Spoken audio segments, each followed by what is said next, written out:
I've always been a little obsessed with virtuosity.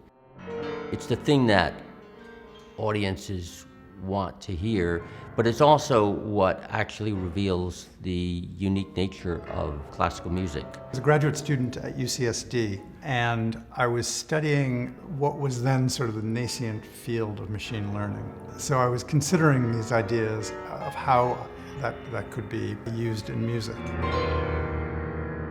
We're recording the data from sensors underneath the keys and on the pedal of a piano.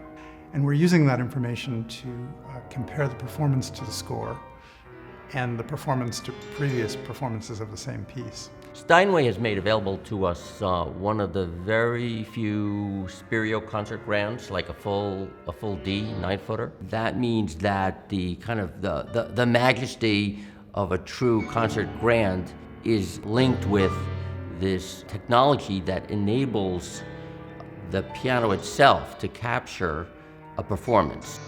And then we're using that information to derive an electronic part that comes from speakers as the piano is playing.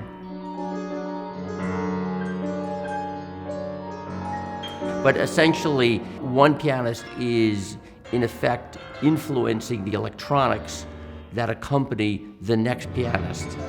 It was really a surprise. Positively, really amazing and interesting process. It's totally different from just a live piano sound. But it's also like playing with other people. It sounds like an ensemble to me. It's really interesting to hear, and it makes me want to play slightly differently. The softs, it seems to me, are changed less than the louds. So I'm just now playing for a few minutes and realizing that I want to take advantage of that. I sense it's changing, always changing to new sound and new atmosphere even. So that was a very interesting, fun process.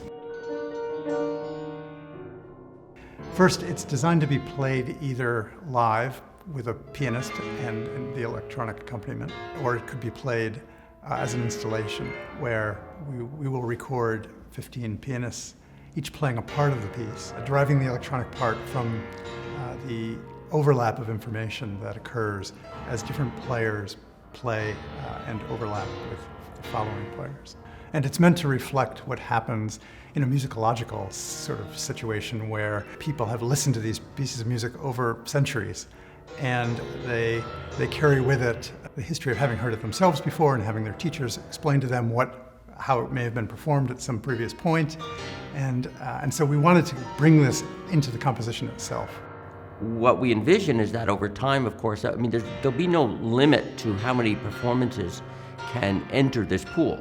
Over time, more pianists can participate, more recordings of these assignments will refresh the pool. It's the plan that the piece will evolve over the course of, I'll just say over an unlimited period of time, hopefully.